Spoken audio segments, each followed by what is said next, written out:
네, 안녕하세요. 다음 순서를 맡게 된 문승환 선생님이라고 합니다.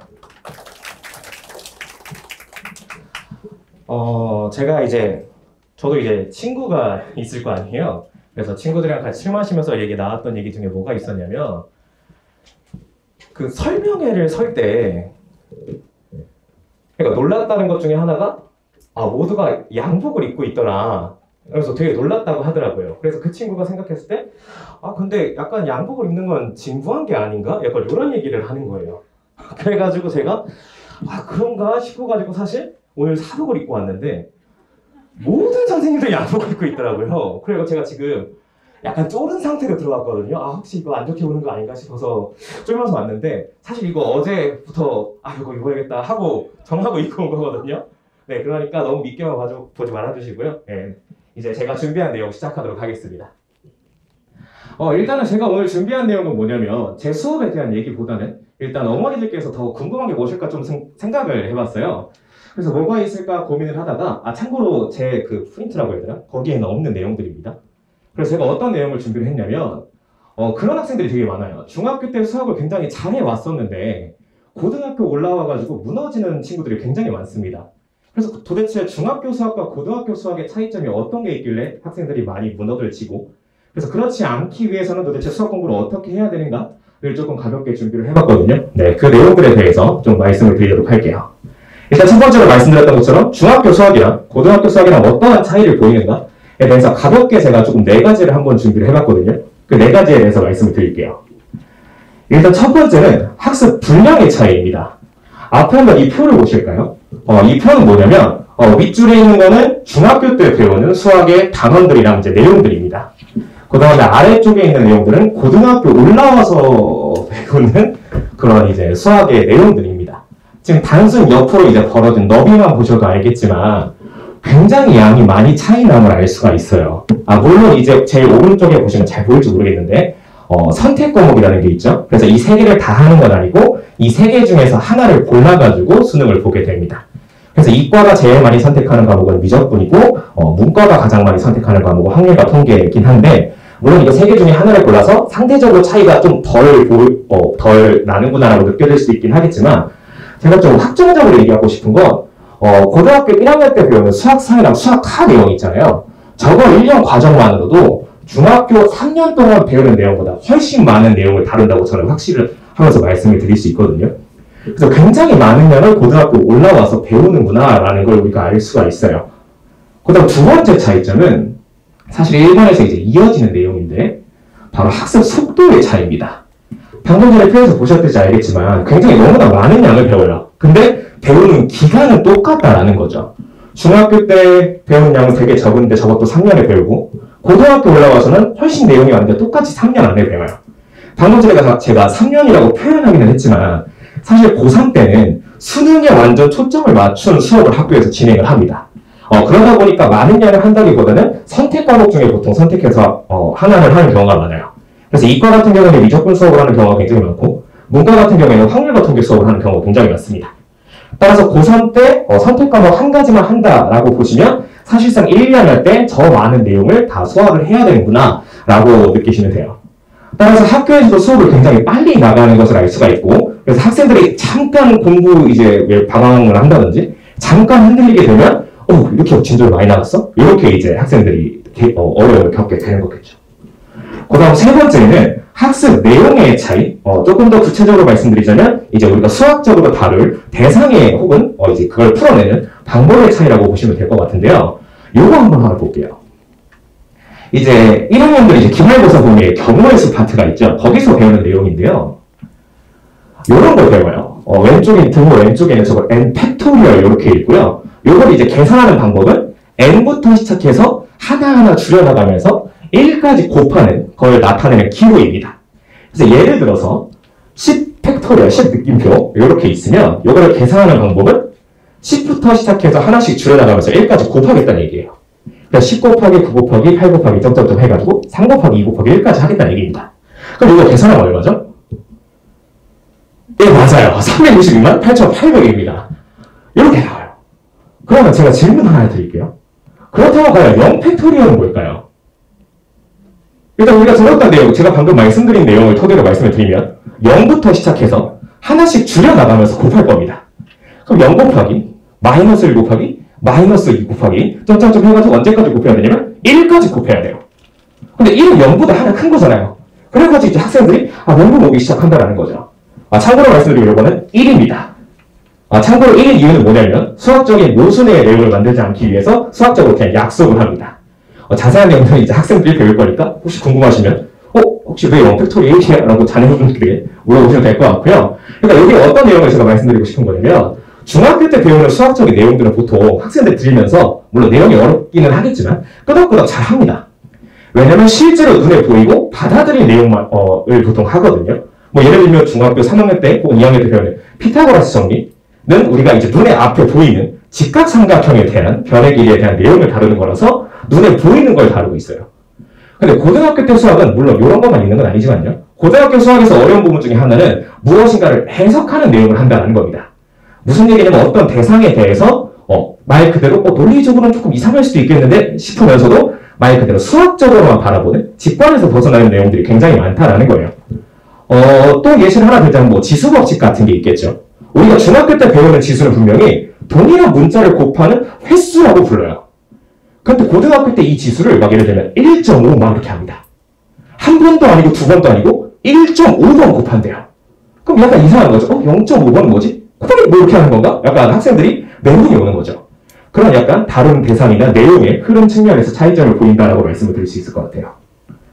그다음 마지막 네 번째는 시험 형태의 차이가 있습니다. 제가 이제 부제로 시간 부족을 달아놨는데요. 앞에 있는 내용을 살펴보시면 일단 왼쪽은 실제 중학교 3학년 내신 시험지를 제가 캡처해서 가져온 거고요. 오른쪽에 있는 건 고등학교 1학년 내용 시험 사진을 캡처해서 온 겁니다. 일단 두 문제 전부 다 판별식에 대해서 물어보고 있는 내용이에요. 그래서 왼쪽을 살펴보시면 알겠지만 2차 방정식이 근을 가지도록 하는 설수 K값의 범위를 물어보는 문제고 오른쪽 문제는 고등학교 1학년 문제로서 이차함수와 직선이 이제 만나는 거에 대한 얘기를 하고 있습니다. 중학교 문제 같은 경우에는요, 단순하게 정확하게 그 개념을 이해하고 있지 않더라도요, 근의 개수? 그럼 판별식이지. 라는 것만 기억하고 있으면 제대로 이해를 못했을지언정 그냥 귀에 이제 보통 이제 학원 선생님들 때려 박는다고 하죠. 그렇게 약간 여러 번 듣기만 했어도 오케이 그냥 판별식 하면 되겠지 하면서 애들이 풀 수가 있어요. 근데 고등학교 올라와서 단순하게 판별식 쓰면 되지 뿐만 아니라 2차 방정식 관련된 내용을 2차 함수와 직선의 그래프의 교점 관련된 내용과 엮어갈 수 있을 때 이 문제를 풀 수가 있단 말이에요. 따라서 훨씬 더 고차원적인 사고를 요구하고 있구나 라고 보시면 될 것 같아요.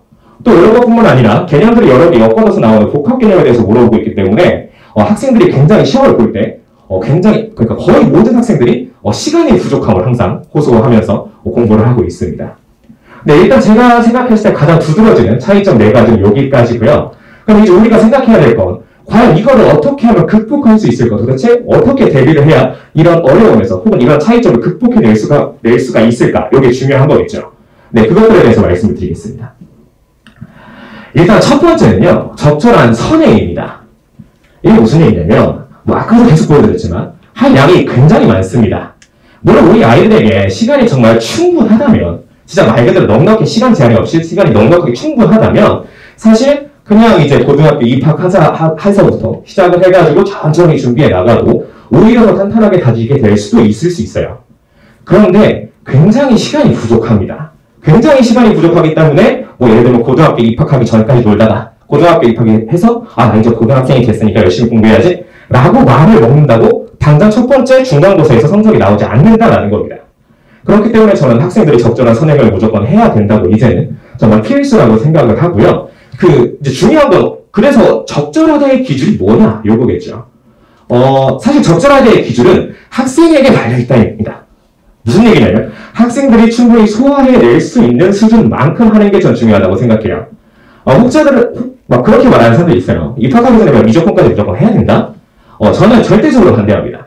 미적분을 물론 완벽하게 소화한다면 뭐든 좋겠죠. 근데 완벽하게 소화할 리가 없고요, 일단. 네, 그래서 제가 생각했을 때 일단 적절한 거 소화 수준인데 제가 나름대로 한번 기준을 세워봤어요. 물론 이제 이게 엄청난 본에 끝에 한 건 아니고요. 일단 어느 정도 제가 기준을 조금 짜봤는데요. 만약에 지금 학생이 중위권이나 중하위권 정도의 성적을 갖고 있다면 수험수도 이렇게 무리해서 가는 것보다는 당장 이제 1학년 때 시험을 보게 될 수학상 수학하를 준비하는 게 맞다고 봅니다. 왜 그러냐면 중위권, 중하위권이면 사실 학생들이 만족할 만한 점수는 아니죠. 근데 고등학교에 입학했을 때 첫 시험부터 이렇게 맞아버리면 학생들이 의욕을 많이 잃어버립니다. 그렇기 때문에 학생들이 입학했을 때 물론 선행의 정도가 조금 부족할지언정 첫 시험에서 잘 봐버리면 그게 학생들 머릿속에 각인이 돼요. 아, 내가 이 정도 할 수 있는 사람이구나. 그래서 조금 더 책임감을 가지고 공부를 해봐요. 그렇기 때문에 저는 오히려 첫 시험을 잘 보기 위해서 수학 상하를 하는 게 조금 더 낫다라고 생각을 합니다. 그리고 이제 중상위권이나 상위권 정도의 학생이 된다면 수학원, 가능하다면 수학2까지 선행을 하는 게 저는 조금 필요할 것 같아요. 물론 일단 기본 전제는 요것만 한다는 게 아니라 수학 상하를 같이 얹어서 가는 게 중요하다고 생각을 해요. 왜냐면 아까 말씀드렸던 것처럼 첫 시험도 중요하기 때문이죠. 그 다음에 수학원, 수학2도 완벽하게 이해할 수 있는, 잘 가져갈 수 있는 학생이라면 미적분까지도 준비할 수도 있겠다만 일단 제가 추천드리지는 않습니다. 오히려 수학원, 수학2를 하면서 가는 게 어차피 미적분 같은 경우에는요, 이제 3학년 때 처음으로 본격적으로 다루게 되잖아요. 그래서 꾸준히 해주는 게 아닌 이상 무조건 까먹습니다.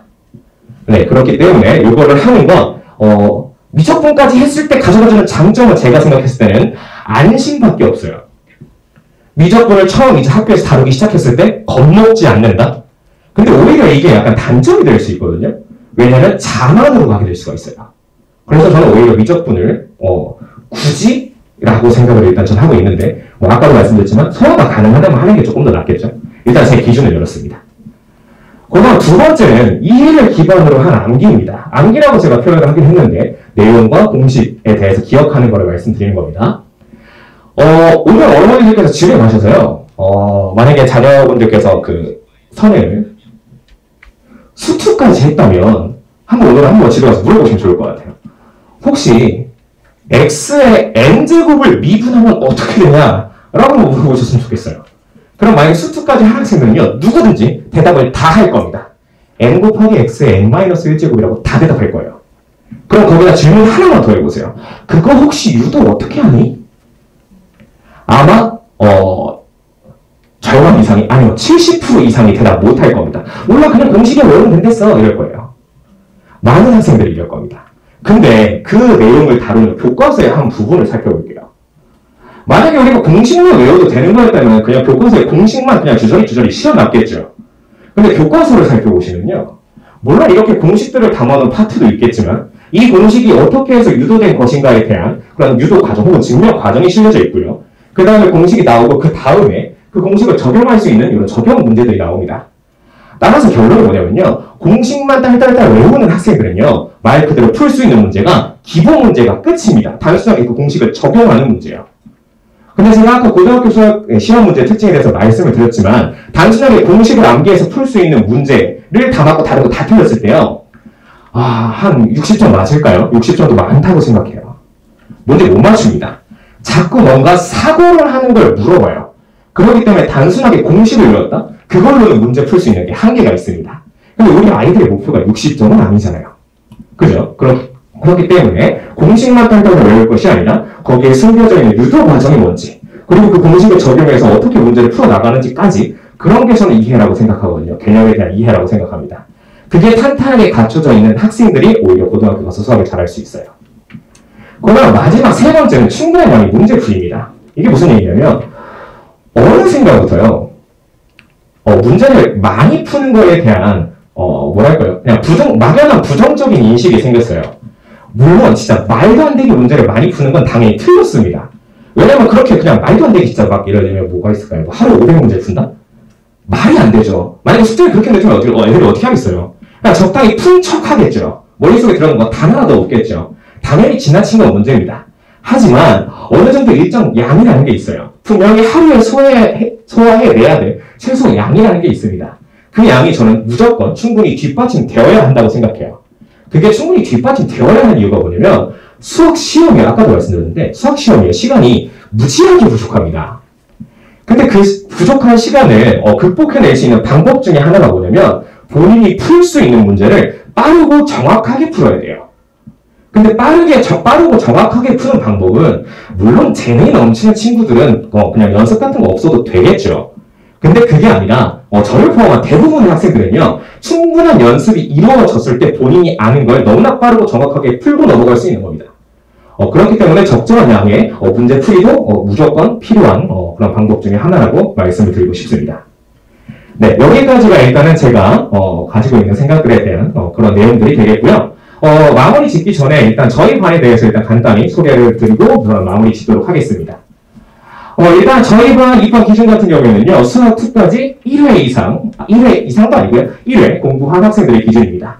참고로 1회를 기준으로 삼은 이유는 뭐냐면요, 수학 뭐든 간에 1회 공부했으면요, 모른다라고 보시면 돼요. 그래서 약간 잘 모르는 학생들을 이제 처음부터 좀 제 말 그대로 정확하게 조금 내용을 숙지시키고 싶어서 일단은 뭐 1회라는 기준을 잡긴 했는데, 왜냐면 안에 0회 이러면 조금 꺼려 하시더라고요. 그래서 1회라고 말씀을 드리는데, 아무튼 잘 모르기 때문에 모든 내용을 다 처음부터 가르칠 거다라고 수학 1, 2는 생각하시면 될 것 같고요. 일단 요거 제가 순서를 잘못해서 죄송합니다. 뒤에 거 먼저 볼게요. 요게 제 이제 고등학교 2학년까지 커리큘럼입니다. 고3이 없는 이유는 제가 고3을 수업을 하고 있진 않아가지고 일단 고2까지 하면서 커리큘럼을 짜놓고 수업을 하는데, 일단 당장 2월까지가 먼저 더 궁금하실 테니까 여기 제일 위에 있는 예비고일 파트를 보시면 일단 11월에 가강을 하면 저는 수1부터 수업을 진행해 나갈 겁니다. 참고로 이거는 다 그냥 있으니까요. 뭐 앞으로 보셔도 되고 뭐 책자를 보셔도 되고, 그래서 수학 1이 끝나는 대로 수학 2 개념 수업을 진행을 하게 될 거고요. 2월부터 수학상 내용을 정규반에서 시작을 할 거예요.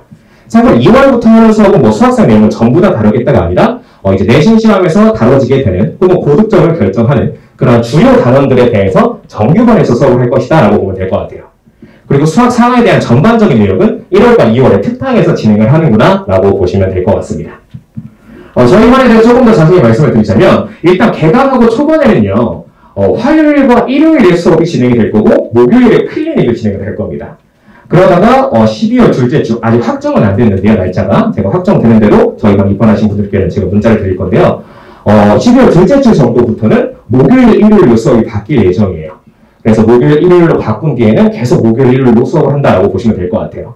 이렇게 중간에 변동이 한번 있는 이유가 뭐냐면요, 제가 고2까지 수업을 한다고 말씀드렸잖아요. 그래서 고2가 이제 12월 한 중순쯤, 그때쯤 이제 기말고사가 끝나잖아요. 그러면서 걔네가 싹 빠집니다. 고3 이제 선생님을 넘어가야 되니까 그 자리에 이제 예비고일 학생들이 들어와서 수업을 듣는다고 보시면 될 것 같아요. 물론 화요일, 일요일로 쭉 지속해서 가도 괜찮은데요, 화요일, 일요일 날짜가 안 예뻐요. 일요일에서 이틀 뒤에 화요일이잖아요. 그래서 애들이 숙제 같은 걸 하기도 애매하고 복습 같은 거요. 그러다 보니까 간격을 어느 정도 만들기 위해서 나중에 목요일, 일요일로 바꾸는구나 라고 보시면 될 것 같습니다. 참고로 클리닉 때는 뭘 한다라고 보시면 되냐면요, 일단 기본은 자습이고요. 근데 저 또는 조교님이 감독을 하실 거예요. 그래서 학생들이 계속 숙제나 혹은 테스트에서 틀렸던 건데 답을 고치기는 했는데 조금 애매한 것들 있잖아요. 또 여러 가지 이유로 학생들이 질문할 수 있는 그런 시간이라고 보시면 될 것 같아요. 참고로 아직 예비교육 기간 때는 질문도 많고 그럴 거기 때문에 걔네들 집중적으로 봐주려고 따로 클리닉을 진행을 하는 거고요. 3월에 이제 학기 고등학교 입학해서 개학을 했을 경우에는 이제 모든 반이 제가 일요일에 공통 클리닉을 진행을 하고 있어요. 그래서 일요일로 클리닉은 날짜가 변형이 되겠구나 라고 보시면 될 것 같고, 제가 3월부터 한가랑 학교별 반을 개강을 합니다. 그래서 목요일, 일요일 수업 중에서 목요일 하루는 한가랑 반과 합반에서 진행을 하는구나 라고 보시면 될 것 같습니다. 네, 여기까지가 제가 준비한 내용이고요. 길었던 시간 들어주셔서 감사합니다.